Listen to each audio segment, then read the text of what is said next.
Entonces vamos a dar comienzo a la sesión del último día del Congreso. Hoy estamos pocos, estamos menos, pero estamos los buenos, ¿no?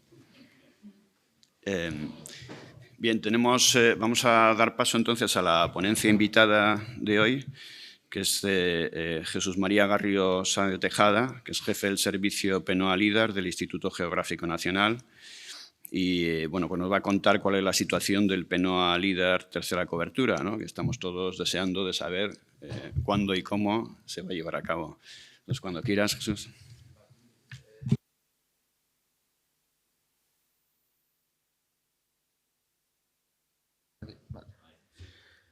Pues nada, buenos días a todos. Veo que al menos hay algún superviviente de la cena de ayer. Así que nada, como han dicho, la idea de la presentación es comentaros lo que a día de hoy podemos comentar sobre la planificación de la tercera cobertura. Vale, bueno, el índice que vamos a seguir es básicamente pues, contar un poco cada una de las fases del proyecto. Voy a hacer una pequeña introducción. Yo asumo que la mayoría de los que estamos aquí conocéis el proyecto PENOA LIDAR y conocéis la tecnología, por lo que no me voy a detener a explicar ni qué es el proyecto ni qué es la tecnología, pero sí quiero hacer una pequeña introducción para ponernos en situación. Bueno, el plan PENOA LIDAR está enmarcado dentro del Plan Nacional de Observación del Territorio, que son, a ver si se ve bien el pulsero, bueno, los 3 proyectos de captura. Espera, acerca un poquito esto. Aquí.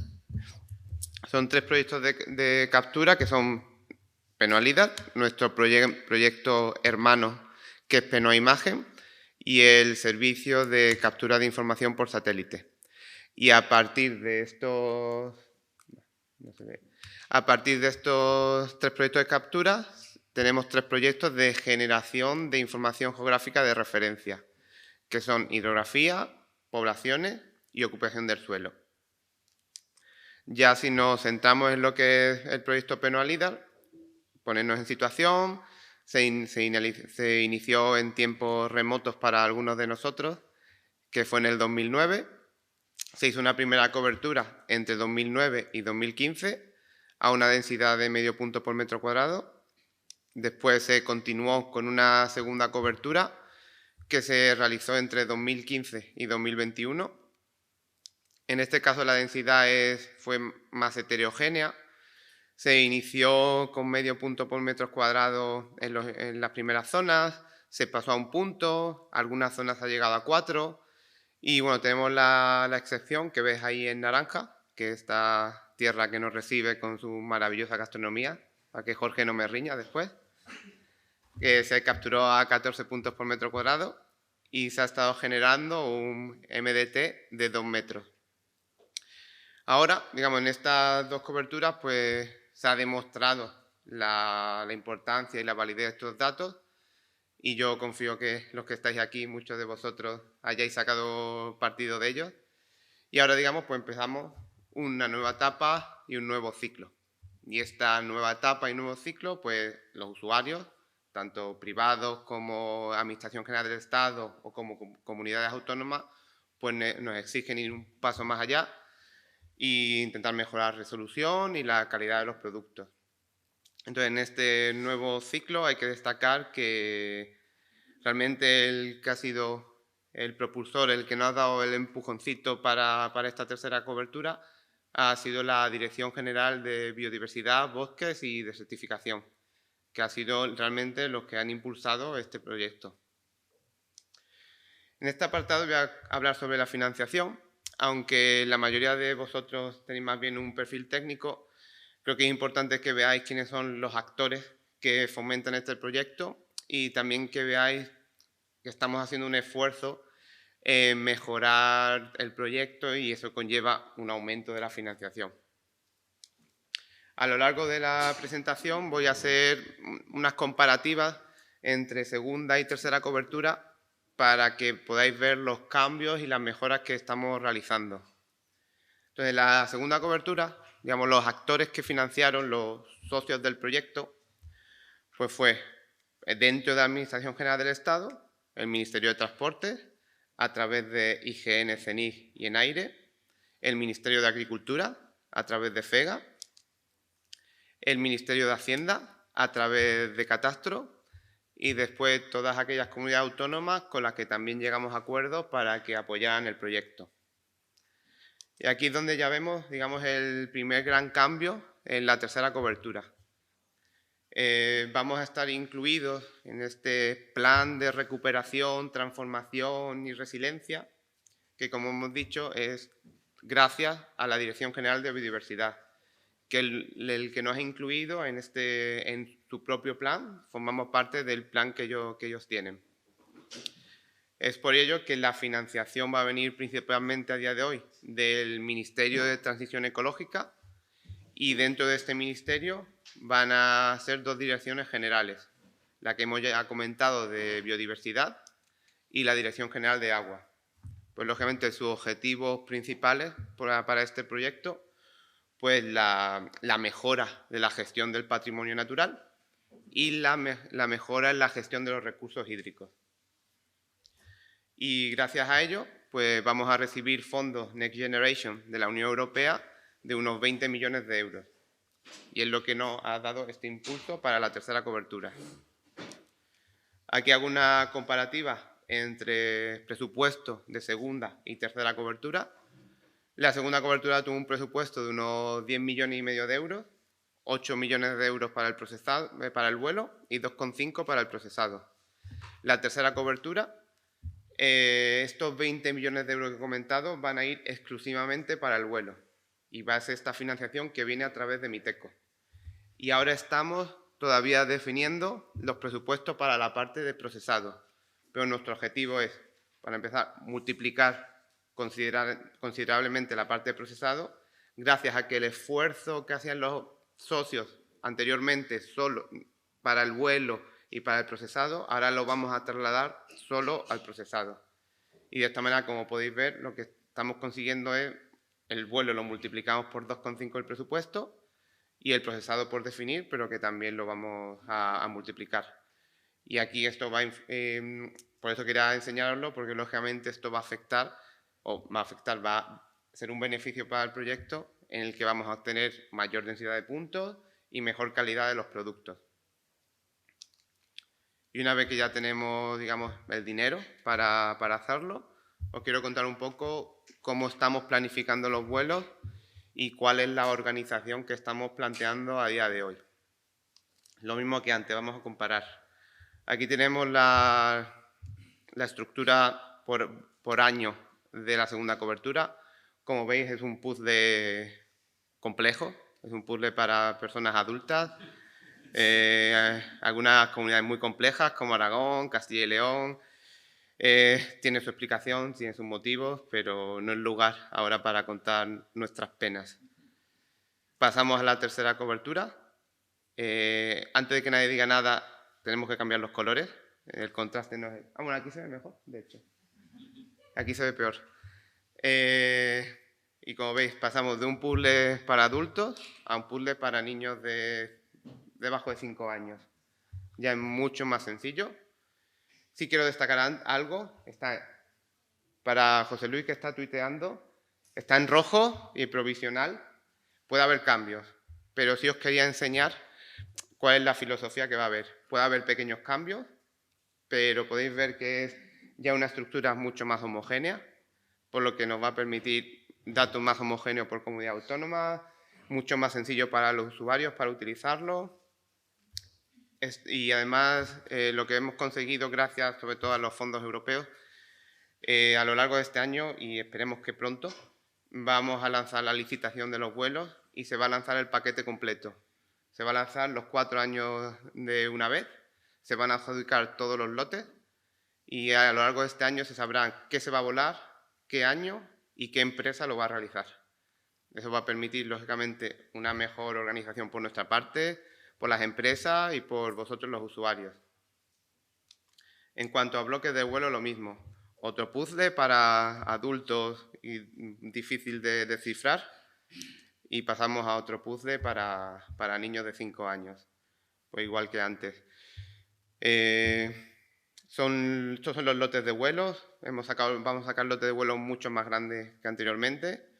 Y la idea después va a ser estos lotes, dividirlos, digamos, por unidades de trabajo. Es decir, por ejemplo, Andalucía es un lote muy grande, lo va a volar una única empresa y después irá dividiendo por unidades de trabajo dependiendo de la planificación de vuelo que realicen las empresas. Y eso sí que cada unidad de trabajo llevará digamos, un camino independiente de procesado, publicaciones, etc. Pero aún así lo que seguimos obteniendo es un producto mucho más homogéneo de todas las comunidades autónomas. Rápidamente seguiremos volando con cámara de medio formato y capturaremos imágenes simultáneas en RGB e infrarrojo.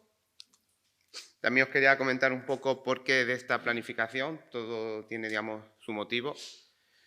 En principio es un ciclo de 4 años, del 22 al 25. Esto es principalmente pues, porque hay que ejecutar los presupuestos europeos en ese periodo. Pero además también nos viene bien porque el ciclo de 6 años nos hacía que nos cogieras a mitad de camino los cambios tecnológicos de los sensores. Entonces el proyecto se quedaba, digamos, anticuado sobre la marcha. Un ciclo de 4 años pues, nos permite adaptarnos mejor a los cambios que surjan de la tecnología. Un factor muy importante en la distribución ha sido que una de las componentes de los fondos había que ejecutarlo antes del 23. Y eso nos ha comprometido mucho y por eso veréis que en el 23 vamos a volar a día de hoy en torno al 44% de España solo en el 23. Pero ha sido por este motivo, no teníamos otra opción, nos teníamos que adaptar. Otro aspecto a tener en cuenta ha sido que hemos evitado que vuelos de Penoa LIDAR y Penoa Imagen coincidan en el año. Lógicamente por motivos logísticos de la gestión de los vuelos, como para que haya complementariedad en los datos. También hemos intentado que una comunidad autónoma se vuele toda en un mismo año para la homogeneidad de los datos. A día de hoy tenemos la excepción de Castilla y León porque ya era demasiado grande y nos dificultaba el encaje dentro de la planificación. Y los dos últimos aspectos están en azul porque realmente ha sido más un deseo, intentarlo, pero ha sido muy difícil encajarlo en el resto de condicionantes, que era una distribución homogénea, para que haya una producción homogénea a lo largo de los 5 años, y el más difícil de todo, casi imposible, ha sido intentar que haya el periodo entre la segunda y la tercera cobertura en una zona, no fuera, digamos, ni mucho ni poco. Pero entre falta de coincidencia con Penoa, el condicionante segundo, lo difícil que fue los vuelos de la segunda cobertura, ha sido muy difícil respetar ese punto. Ha sido nuestra intención, pero ha sido muy difícil. Quería contarlo para que después, cuando lleguen las quejas de por qué se vuela tal zona, tal año, comprendáis que no es fácil encajar todas las piezas del puzzle. Aquí quiero comparar especificaciones las más importantes, las diferencias que hay entre segunda y tercera. Las fechas de vuelo, no había antes restricciones. Ahora está la ventana de vuelo del 1 de marzo al 31 de octubre. Nuestro objetivo era volar de junio a septiembre, pero viendo superficie, horas de vuelo necesarias, veíamos que era demasiado ambicioso volar solo en verano y nos comprometía mucho el proyecto. Entonces abrimos la ventana. Antes no había restricciones de altura solar y ahora hemos indicado 25 grados. No es tan exigente como Penoa Imagen, pero nos permite ya obtener una imagen de mejor calidad de la que obteníamos antes y no nos condiciona el vuelo LIDAR. La densidad, que de hecho no lo he comentado, que es la parte siempre más importante.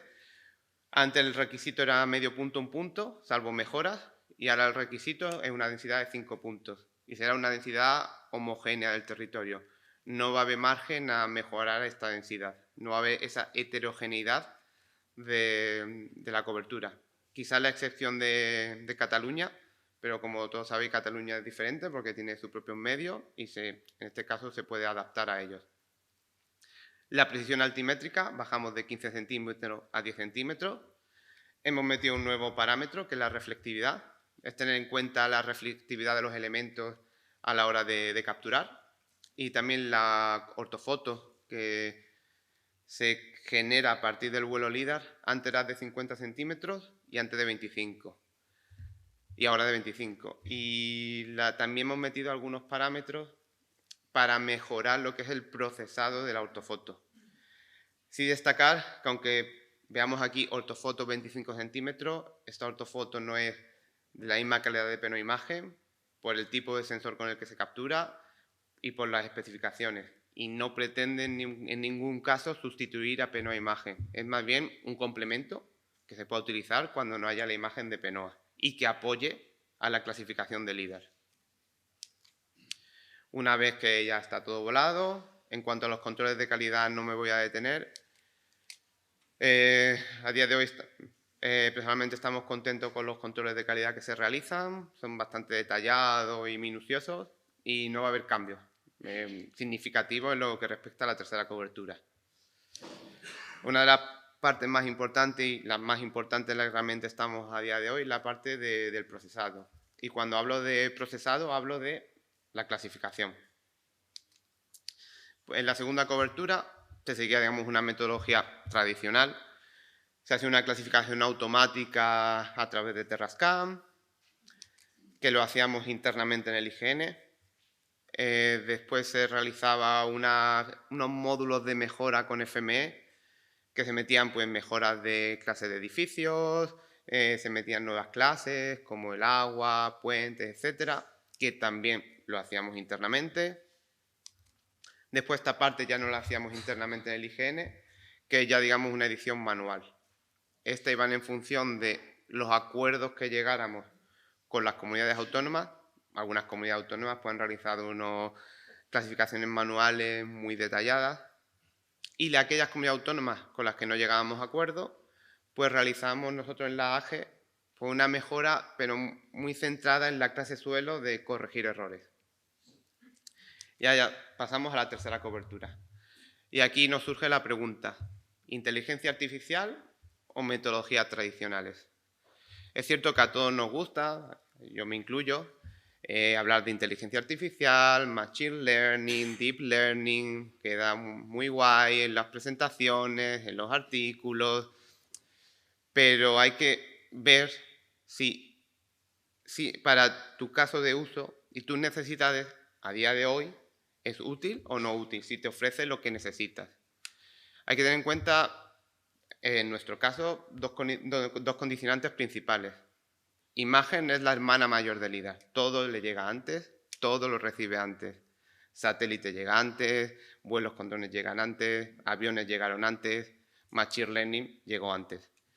Los desarrollos que hay a día de hoy en imagen no significa que a día de hoy sirvan para LIDAR. Y el segundo factor es la superficie.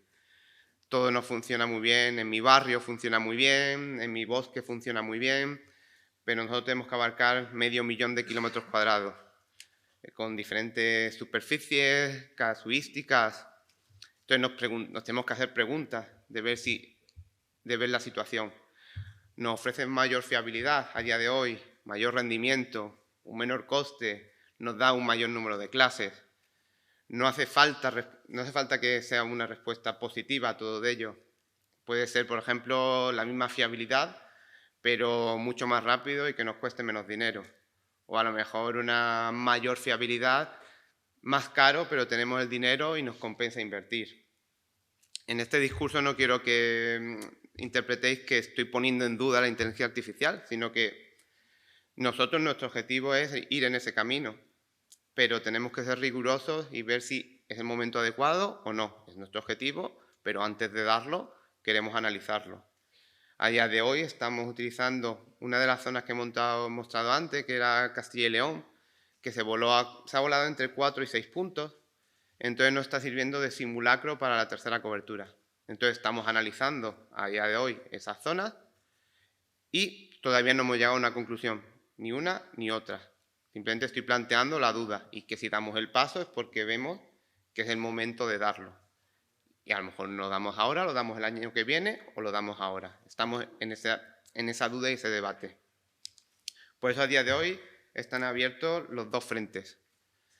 Está abierto la metodología tradicional, que sería una clasificación automática mediante macros, una segunda fase de edición manual centrada en corregir errores y una tercera fase ya de edición avanzada en la que se introducirían pues, nuevas clases como puentes, tendidos eléctricos. Lo veremos más adelante, pero esta densidad lo que hace es que aparezcan nuevos elementos en el territorio que antes no existían. Y también está la opción B. No es que la A sea prioritaria sobre la B, simplemente lo he colocado así, que sería pues, una clasificación automática mediante inteligencia artificial, que podría incluir dos tipos de clases, unas básicas y unas ya más avanzadas. Coches, por ejemplo, lo veremos después, postes, tendidos eléctricos, puentes, y después una segunda fase, que sería una edición avanzada manual, que será en función de los resultados que obtuviéramos en la fase 1. Entonces, digamos, este es el planteamiento a día de hoy de la clasificación. Esperamos próximamente seguir avanzando y en algún momento ya llegar a la decisión definitiva de por qué camino vamos a ir. Y una vez que tenemos ya toda nuestra nube de puntos, bien clasificadita, todas sus clases, todos sus colores, pues nada, ahora quiero enseñar qué producto vais a tener vosotros para poder jugar los fines de semana, en vacaciones, cuando estéis aburridos. Ya cada uno tiene los vicios que tiene. Entonces, ¿qué producto vais a tener disponibles? Pues vamos a tener, lógicamente, la nube de puntos clasificada. Aquí voy a hacer unas comparativas entre primera y tercera cobertura, porque la zona de muestra que he cogido, que es Castilla y León, es de segunda cobertura, pero aquí se ha convertido en tercera para el simulacro. Pero bueno, os podéis hacer una idea. Aquí tenemos una nube de puntos de primera cobertura. Pasamos a tercera cobertura, aumenta drásticamente la densidad, la definición de los elementos. Empiezan a aparecer nuevos elementos que antes no existían, que antes existían en la realidad, pero no en la nube de puntos. Aquí tenemos, por ejemplo, una imagen, yo creo que se ve bien. Sí, arriba podéis ver, por ejemplo, los tendidos eléctricos. En la primera cobertura los tendidos eléctricos no existían. En la segunda empezaban a aparecer en algunas zonas, dependiendo del sensor.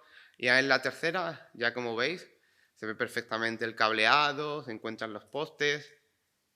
Aquí tenéis un perfil, por ejemplo, en la que ya se ve el cableado perfectamente, en la que tenemos el poste.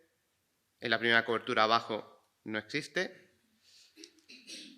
Otro elemento, por ejemplo, no sé si se ve bien, bueno, si os fijáis, bueno, en esta imagen de aquí hay elementos lineales que están clasificados como vegetación en verde, que si veis se puede distinguir claramente que realmente son muros de piedra. Aquí tenéis el perfil, cuando realmente aquí tenéis el suelo y tenéis los muros. Pues un nuevo elemento que antes no existía, pero acá ahora lo podemos ver.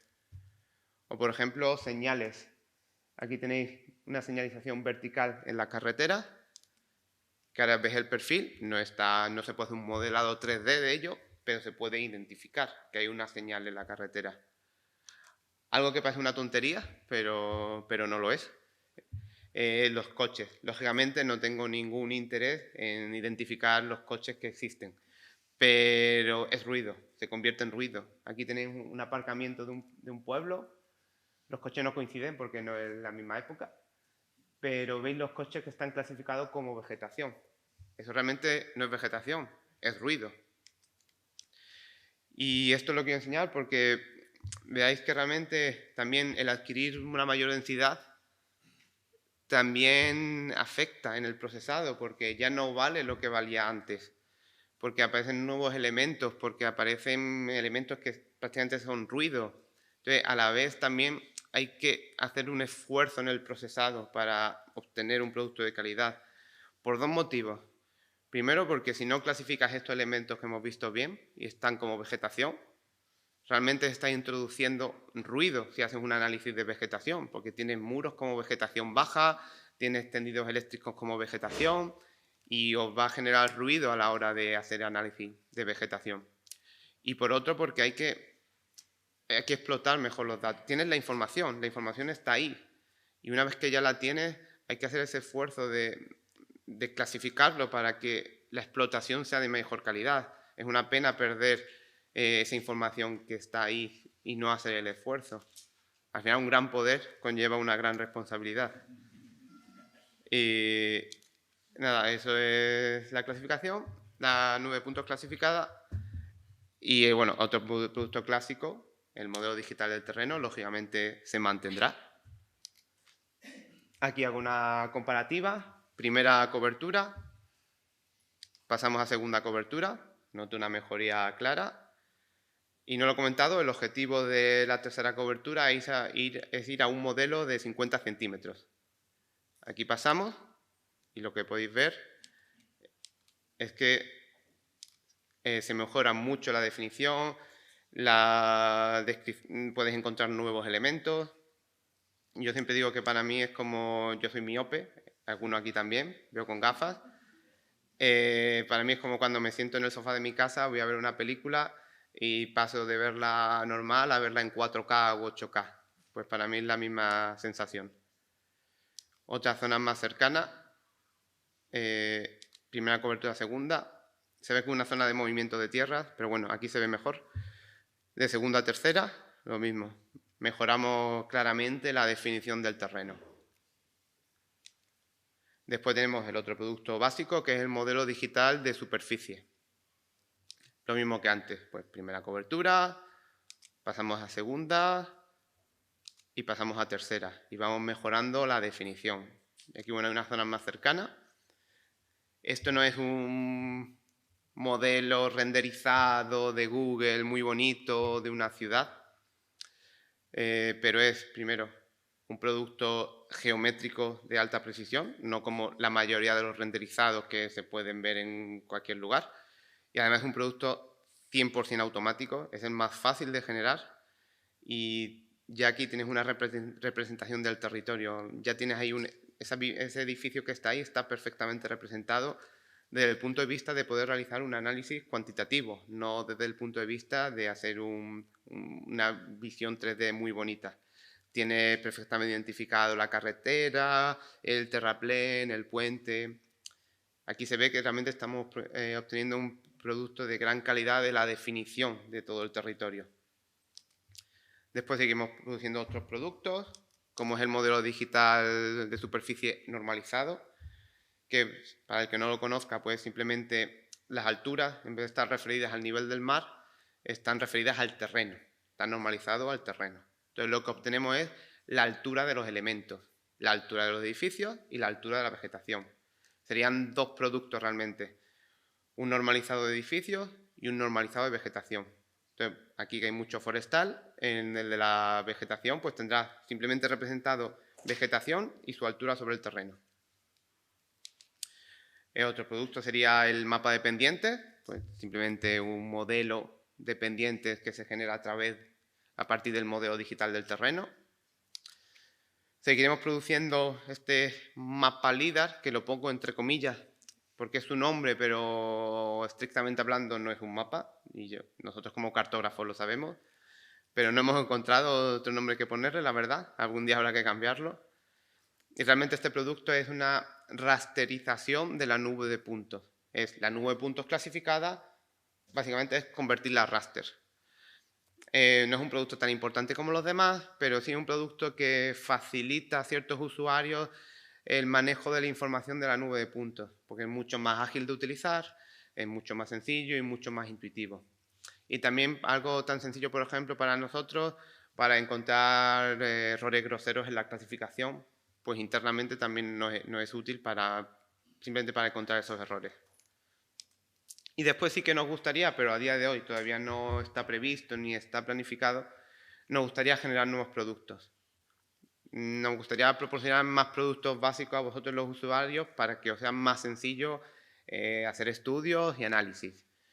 Productos básicos como puede ser un sombreado u orientaciones o los que se nos pueda ir ocurriendo. Xavi, tú si tienes alguna ocurrencia también la podemos hacer. Y una vez que tenemos todos los productos, ya están todos los juguetes listos para vosotros, ¿cómo vamos a hacer la entrega? ¿Cómo vamos a distribuir estos productos? Pues la idea es seguir, en cuanto a la distribución en sí, la idea es seguir como hasta ahora. Acceso libre y gratuito a través del centro de descarga del CENIG. Y aquí os voy a contar un poco cómo las características de esa, digamos, distribución. Pues la nube de puntos. El corte no lo tenemos todavía definido. Va a ser de 1 por 1 kilómetro o 500 por 500 metros, dependiendo al final de los tamaños. Estamos todavía en el debate del formato. Es un debate complejo, no me puedo ahora extender mucho. Digamos, el formato 1.4 nos permite la ventaja de meter 4 bandas. O sea, podemos tener en el único fichero RGB infrarrojo, que hasta ahora en el de 3 bandas no podíamos. El problema es que el LAD comprimido de 1.4 tiene una baja usabilidad. No todos los software lo trabajan con facilidad.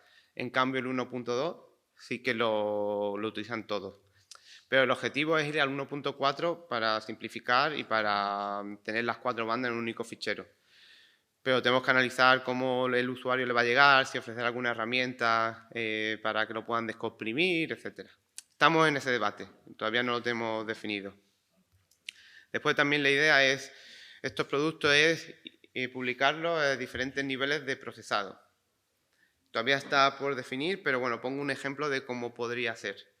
Una versión 0, que sería la nube punto sin clasificar, porque realmente hay muchos usuarios, y aquí hay algunos, que yo lo sé, que no necesita la nube punto clasificar realmente, que se puede empezar a trabajar ya con la nube punto sin clasificar. Y después una versión 1, que sería después de la clasificación automática, y una versión 2, que sería después de la edición manual. La idea de esto sobre todo es intentar agilizar que los datos lleguen al usuario lo antes posible. Y si para ello hay que publicarlo sin clasificar, pues se publica sin clasificar.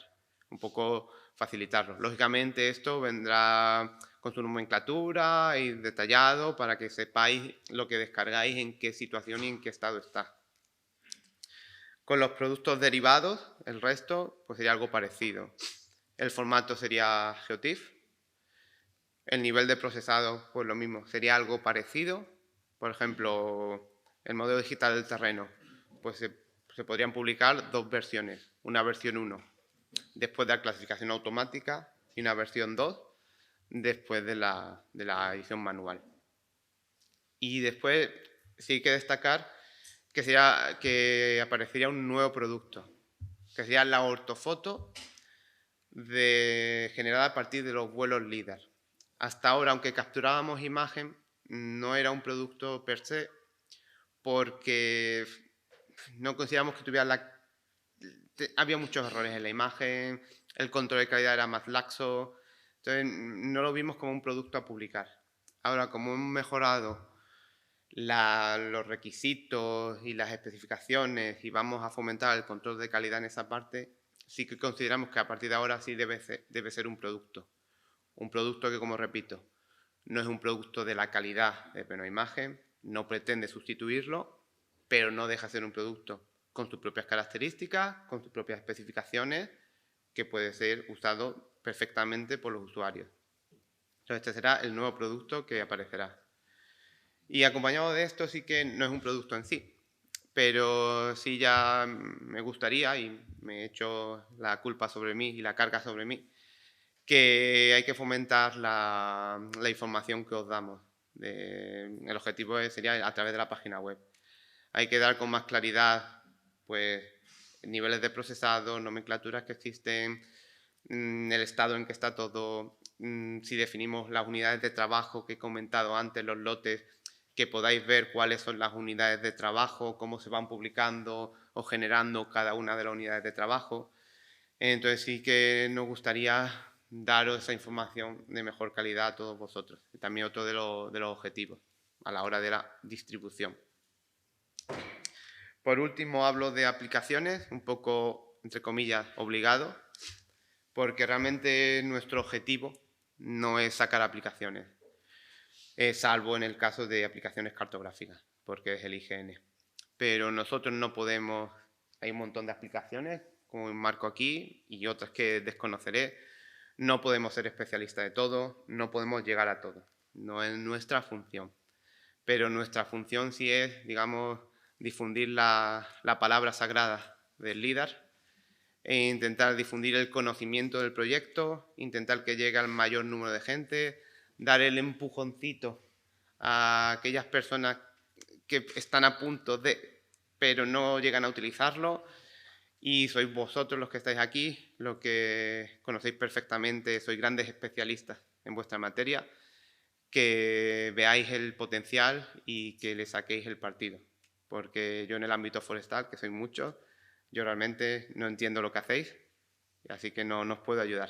Solo facilitaros la información de la mejor manera posible. Y nada, eso es todo.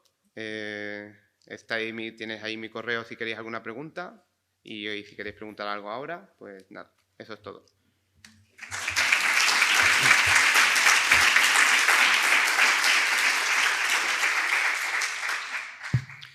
Muchas gracias, Jesús. Abrimos entonces un turno de preguntas.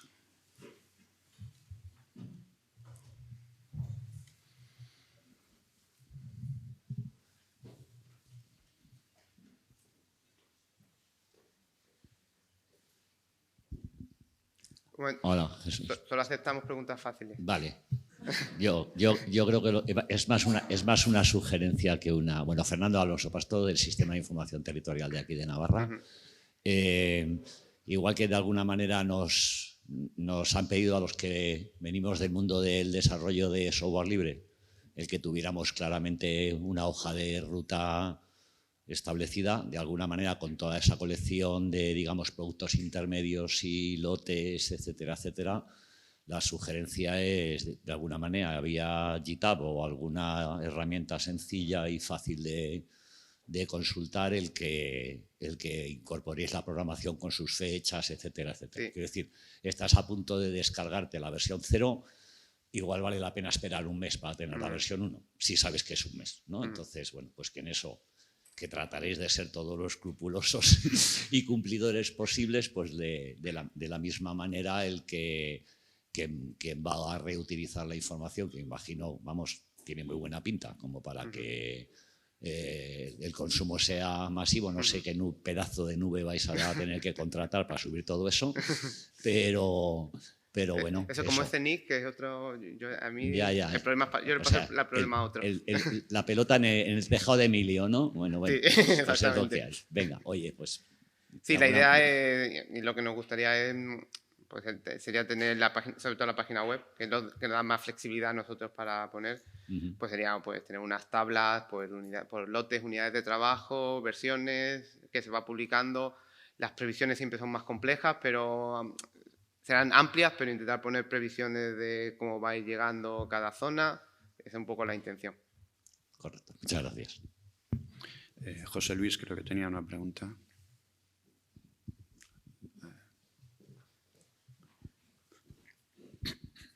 Muchas gracias. La verdad es que va a ser muy potente. Hay muchas cosas más que se pueden hacer con esta información.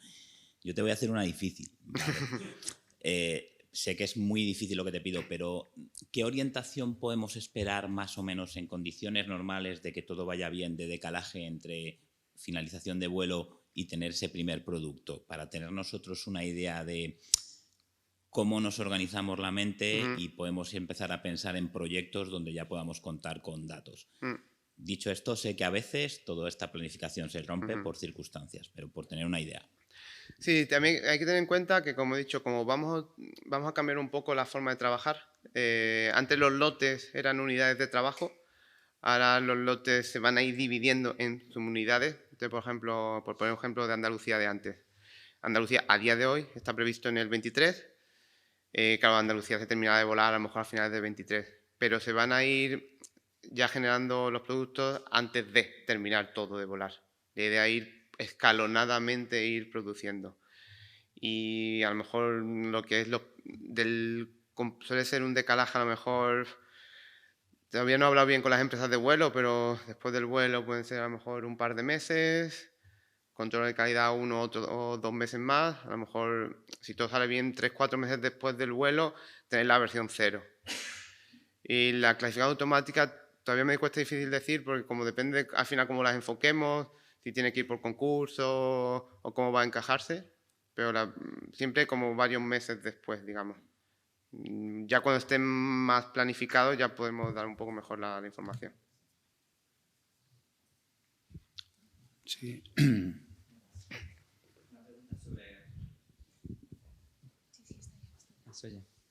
Sobre la visualización de los datos. No sé si habéis pensado, ¿no? Los datos los ponéis a disposición, pero si habéis pensado en publicarlos, visualizarlos, hacer algún tipo de, no sé, medición, cálculo. Sí, de hecho lo íbamos a mirar justo ahora. Estábamos mirando probar un visor 3D. Íbamos a hacer una prueba con Esri en concreto. De que tiene una herramienta así potente. Si le da un visor sencillo de medición de superficie, de volumen y cosas de estas. Así que teníamos pensado probar a ver cómo lo maneja.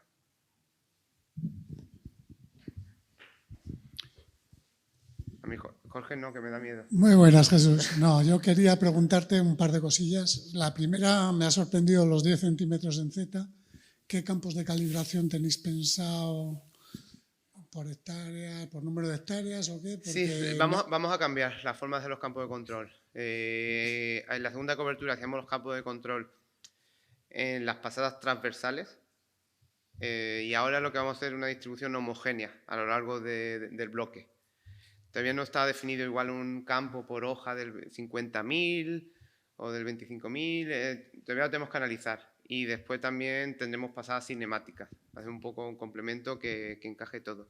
Para mí personalmente no me preocupa. A mí mucho. En Navarra hicimos 100 campos de calibración. Claro, pero volaste con un sensor que era muy nuevo. Y aún así la precisión... Y también, bromas aparte, Single Photon, con todas sus ventajas y todos sus objetivos, la precisión no es su objetivo principal. Para obtener grandes superficies y la precisión es más baja que los sensores que vamos a utilizar en nuestra cobertura. Bueno, ahí ya me estás contestando la segunda. ¿Qué tipo de sensores? Ah, vale.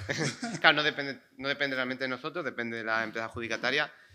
Tiene pinta el sensor más eficiente que hay a día de hoy para nosotros es el Optec. Está el Galaxy y el T2000. No depende de nosotros, pero las empresas principales que en principio licitarían lo tienen. Es un sensor, si no lo conocéis, la ventaja principal que tiene es que tiene un FOB dinámico que se va adaptando al terreno. Entonces lo que permite es mantener la altura de vuelo independientemente del desnivel que haya. Y va adaptando el FOB y la pasada siempre es constante. Tú ves datos capturados con el Optec y son pasadas totalmente homogéneas. Y lo que te permite es estar volando siempre a la misma altura. Y en España, que es muy montañoso, es muchísimo más eficiente. Por ejemplo, en Francia es el sensor que ha ganado todas las zonas de montaña. Siempre ha ganado de ese sensor. Entonces tiene pinta que es posible que en muchas zonas se utilice ese. Y la verdad que tiene mucho rendimiento y es muy eficiente.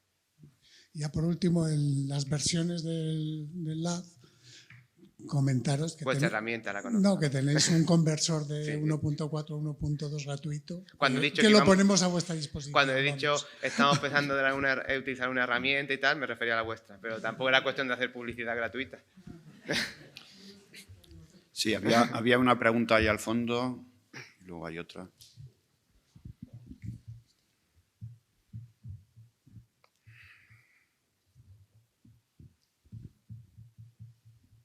Buenas. Mira, yo soy profesor de inteligencia artificial aquí y claro, me gusta mucho este debate de si inteligencia artificial sí o no. Evidentemente tengo una mente muy cerrada al sí, ¿no? Entonces, quería saber un poco más sobre esas dificultades que se tiene con la IA, ¿no? Por ejemplo, los coches, has comentado las zonas rocosas. ¿En qué momento puede ser mejor una clasificación, ¿no? En la que se haga de manera automática la vieja usanza, digamos, y luego se corrija manualmente frente a hacerlo con IA, ¿no? Y después corregir manualmente, ¿no? De alguna forma yo le veo solo ventajas a la parte de IA porque optimiza muchas cuestiones y, por ejemplo, el tema de los coches, ¿no? Si lo complementas con imagen, pues vas a detectar los coches muy bien. Entonces, no sé, un poco si nos puedes decir un poco más en qué casos creéis que puede ser mejor mantener, ¿no? la vieja forma de hacerlo frente al uso de la inteligencia artificial. Sí, no, realmente a día de hoy no pensamos que sea mejor mantener la tradicional. Simplemente es que antes de dar el paso a la artificial queremos estar seguros. Pero, digamos, a día de hoy, digamos, o mi opinión, me encuentro neutro.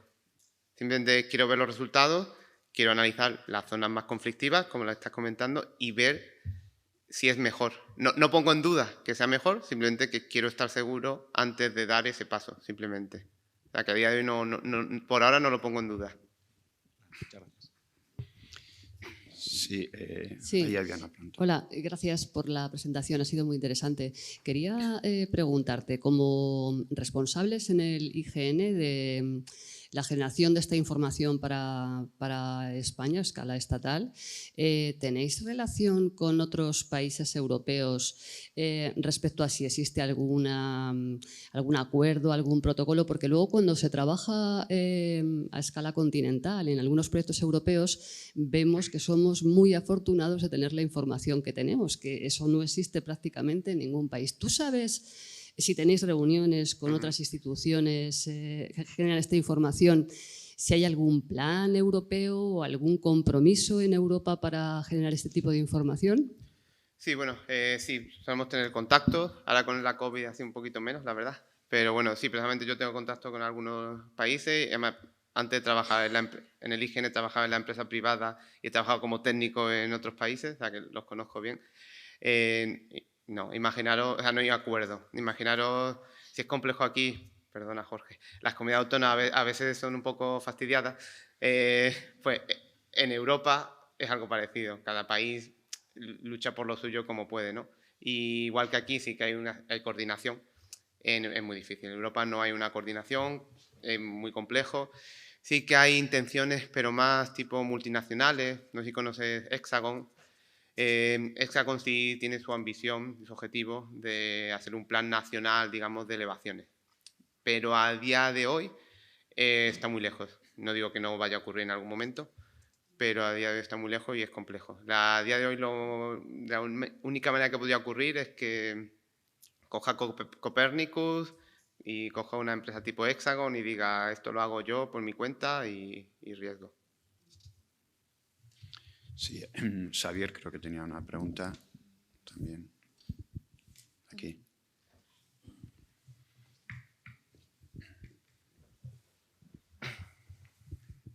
Gracias, buenos días. Bueno, felicidades por la presentación, la música suena estupenda. Me ha gustado especialmente, y lo digo porque a ver si hay suerte y no abandonáis la idea, de lo de proporcionar diferentes niveles de procesado. Lamentablemente, en otros campos de teledetección espacial se ha acabado pasando el rodillo y dando un solo tipo de procesado en determinadas cuestiones como el remuestreo radiométrico, y eso para mí es fatal, ¿no? Porque hay gente que le va mejor una cosa y otra, y al que no le va el que le va, pues entonces está muy bien que planteéis que uno pueda escoger diferentes niveles de procesado. Por otra parte, creo que, o me gustaría saber si estáis pensando, o si no, os invitaría a que se abriera un debate sobre la semántica de normas sobre qué es el terreno en el caso de hacer el modelo digital de elevaciones.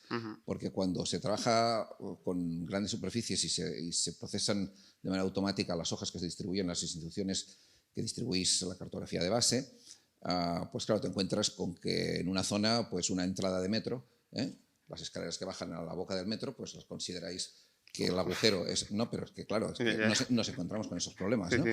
De que resulta que te vas a un lugar como Montjuïc en Barcelona, donde te vas subiendo por la montañita y hay unas zonas pues, que hacen como unos terraplenes así de cemento, y en unas versiones pues se considera que eso... En realidad es como si no estuviera, como si fuera algo temporal, y en otros casos que no. O incluso pues, que la fuente de Montjuïc, la fuente de colores, pues sale como si fuera un modelo de elevaciones. Ya entiendo que hay puntos donde la decisión es complicada sobre qué es definitivo, que terraplén ya, pero yo creo, o sea, yo no veo que se me ofrezca una especificación clara de lo que, bueno, o simplemente ser honestos y decir, pues esto no lo estamos mirando o lo que sea. Pero en este caso hay una sopa que creo que el modelo de elevaciones es muy importante para muchas cosas y que no hay un criterio claro y que bueno, solamente hay que tomar extensiones y sombrearlas o hacer las restas para tomar los modelos de alturas y te encuentras con un montón de líos, ¿no?